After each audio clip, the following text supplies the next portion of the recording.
minggu lalu yang menjelaskan tentang nabi-nabi kayak Khulafaur Rasyidin atau ya satu lagi lah. Kamu jangan tidur. Mas tidur ya.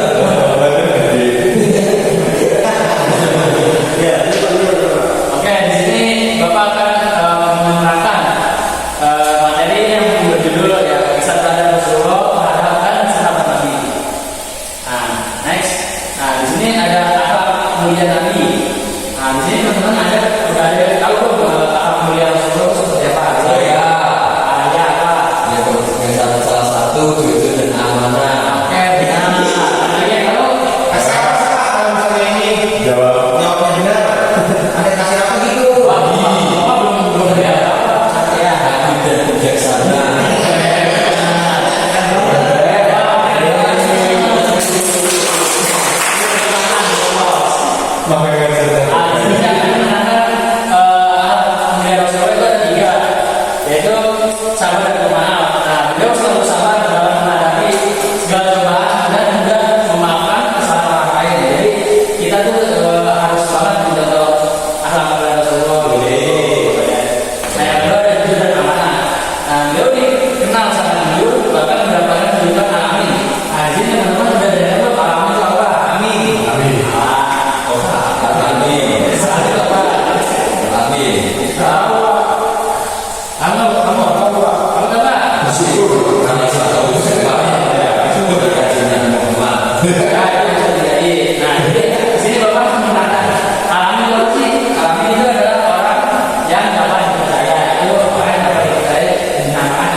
Kalau misalnya Pak, kalau misalnya orang tidak dipercaya, bisa dia pengalaman ya?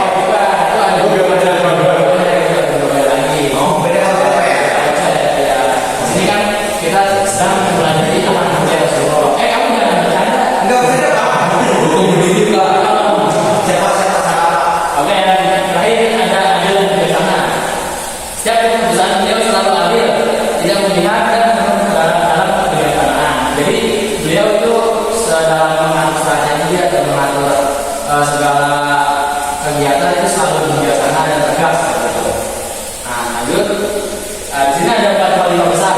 Teman-teman di sini ada yang tahu nggak khalifah besar itu siapa aja? Saya Dia mana? yang pertama Abu Siddiq. Betul banget. Yang kedua Umar bin Khattab. Yang ketiga Utsman bin Affan. Yang keempat Ali bin Abi Thalib. Nah, di sini ada yang udah tahu seperti bagian khalifah itu apa saja? Belum Pak, belum. Yang saya tahu Ali Pak, Ali, ya, ada Ali apa? menikahi 3 putri Nabi. Itu semua. Wah, itu. Nah ya, pertanyaan itu Pak. Tapi ini doang Pak. Nah, itu di luar konsep pembelajaran kita. Pembelajaran kita kan di sini kita menjelaskan tentang Oke Pak. Di sini saya akan menjelaskan yang pertama ada Abu Bakar Siddiq, itu tadi yang dikatakan saya. Abu Bakar Siddiq itu adalah sahabat Nabi, sahabat setia. Beliau memimpin ketegasan dan keimanan yang kuat. Jadi iman beliau kuat walaupun ada segala nafsu atau apa, beliau sangat kuat. Yang kedua ada Umar bin Khattab. Umar bin Khattab ini khalifah yang sangat adil dan tegas dan berani dalam menegakkan kebenaran Islam. Jadi beliau selalu di garda terdepan saat karena beliau berani lah, pokoknya pasukan panglima perang gitu. Yang ketiga ada Utsman bin Affan. Utsman bin Affan itu khalifah yang dermawan, lembut dan berbiasa dalam kualifikasi Al-Quran. Jadi segala sesuatu yang bersangkutan dengan Al-Quran, bersangkutan dengan hukum Islam itu beliau paham sesuai dengan apa Al-Quran. Yang terakhir ada Ali bin Abi Thalib. Beliau adalah sahabat yang cerdas dan berani dan berilmu tinggi. Beliau juga salah satu sepupu Rasulullah juga. Nah, di sini ada kisah perjuangan dakwah Nabi. Di sini udah ada yang tahu nggak kisah perjuangan Nabi? Kisah perjuangan Nabi itu apa aja? Dimas katanya tahu Pak. Oke. Kisah perjuangan Nabi itu ada apa aja? Kan ada 4 tuh kalau nggak salah ya. Apa aja? Lempar bambu. Oke, sini saya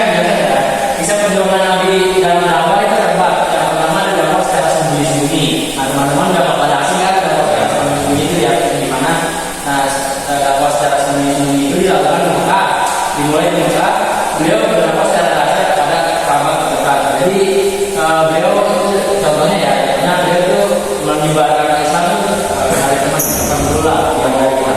Siapa ini Pak? Siapa pertama kali yang diawalkan Itu namanya Pak? oke. Jawabannya saya kasih dulu. Jadi saya jawab di video selanjutnya.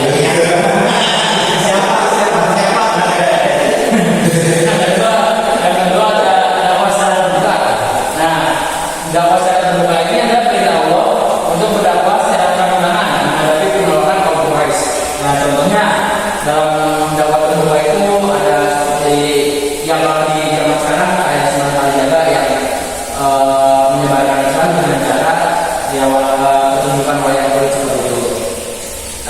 Yang ketiga ada hijrah Madinah.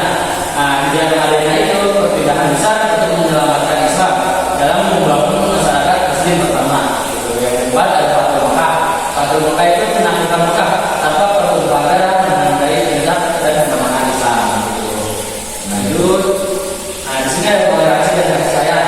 Nah, Rasulullah mengajarkan kita harus saling menghormati, menyayangi dan bersyukur. Yang pertama ada persaudaraan. Nah, persaudaraan itu membangun ukhuwah Islamiyah antara sesama orang besar. Yang kedua ada cinta damai, menjaga persatuan dan menghilangkan permusuhan. Jadi di sini kita mau bermusuhan. Nah, yang ketiga ada berdampingan, menghormati keyakinan dan hak Muslim. Yang terakhir ada membantu sama menolong siapa saja yang membutuhkan tanpa memandang suku dan agama. Jadi kita seapa kalau ada permusuhan atau apa. Tapi kita selesai sejawab Pak. Masih Enggak Pak, seksi Mas. Ini aja Pak, sering mencoba. Ya, sebenarnya mau orang Pak.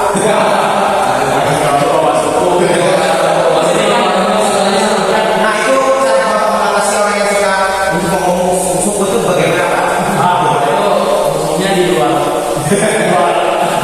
Iya Pak. Di luar yang awal materi kita ya. Oh ya Pak, saya.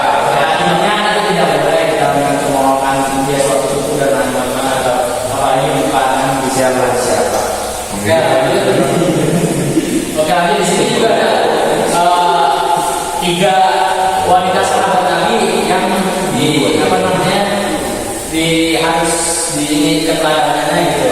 Nah, ada yang ada dong. Dia di sini ada tiga sahabat Nabi yang bisa dihidup keteladanannya. Nah, ada yang tahu dong sahabat Nabi wanita berarti ini. Ada yang tahu nggak? Istrinya. Istrinya Khadijah. Oke, Khadijah betul. Ada lagi Aisyah. Aisyah betul. Siti. Siti siapa? Nah, dia itu wanita ya. Fatimah. Fatimah betul. Nah, di sini kita akan mengenal satu persatu. Yang pertama ada Khadijah bin Khuwailid. Nah, beliau adalah istri pertama juga itu pertama Rasulullah, pengusaha sukses dan pendukung utama dakwah Islam. Jadi Rasulullah berdakwah empat dakwah itu tadi, ya itu pasti apa namanya pasti didorong dengan istrinya dan semangatnya istrinya juga. Gitu. Nah, yang kedua ada Aisyah bin Abu Bakar.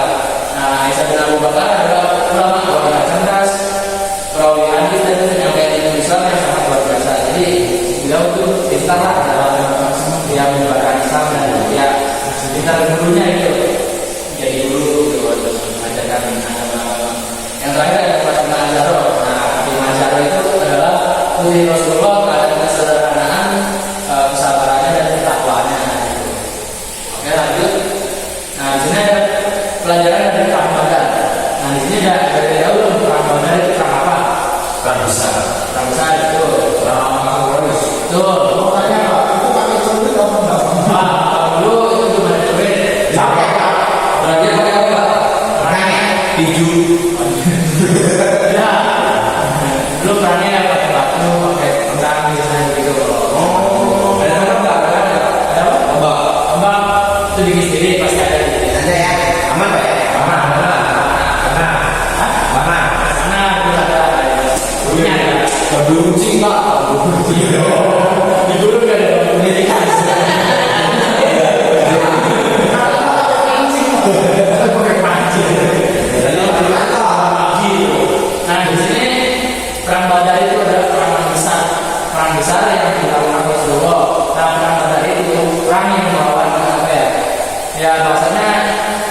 musuh lebih banyak daripada musuh dan lebih banyak daripada musuh musuhnya lebih banyak daripada Islam yang sekutu.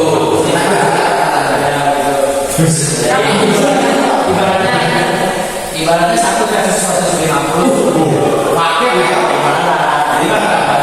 tapi kan di sisi lain, nah bisa ini mengajarkan pentingnya kesabaran, strategi dan doa. Nah, yang pertama dari perang Badar itu ada namanya kekuatan doa. Ya, kenapa bisa menang? Ya gara-gara ada doa itu. Yang kedua ada strategi itu. Nah, perang tersebut bisa menang juga tentunya ada strategi yang disusun oleh Rasulullah yang sangat cerdas dan efektif gitu. Yang ketiga ada keimanan yang kuat. Jadi kalau kita bertutur dengan keyakinan penuh dengan Allah, jadi kalau ada apa kita harus yakin dia. Nah, terakhir di sini ada keimanan penerapan. Yang pertama kita harus mencintai Rasulullah dan Allah, menjalankan berita dan mengikuti sunnah Nabi. Itu salah satu teladan kita untuk menghormati Rasulullah. Yang kedua adalah mulia, jujur, sabar, adil dan peduli sama pada sesama. Yang ketiga adalah semangat belajar, terus menuntut ilmu, Al-Quran dan hadis sebagai pedoman. Yang keempat adalah berbuat baik, mendapatkan keberanian para sahabat dalam menegakkan kebenaran. Nah, di sini apa yang bisa kita ambil dari pelajaran hari ini? Apakah ada yang tahu? Semangat. Bisa. Punya istri juga seperti kamu. Oh, bisa. Itu Bisa.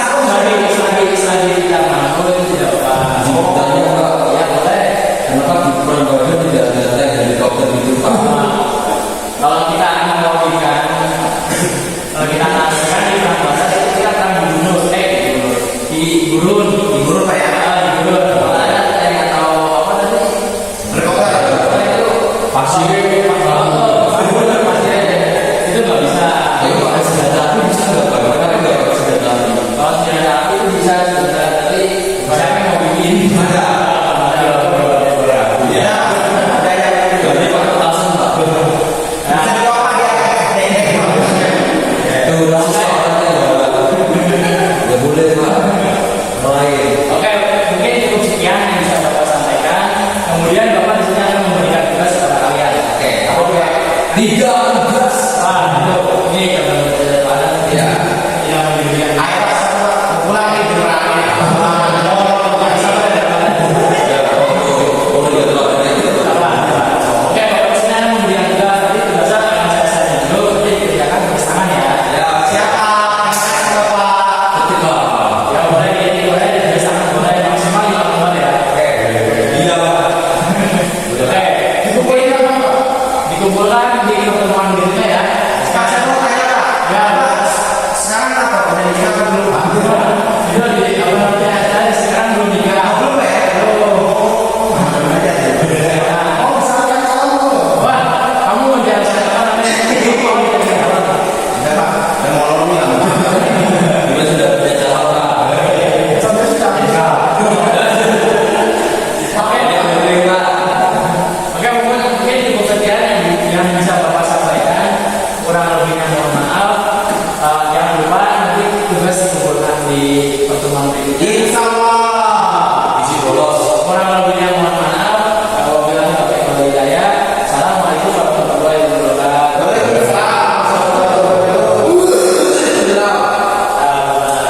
terima kasih. Gimana nih? Enggak dipencet anjir.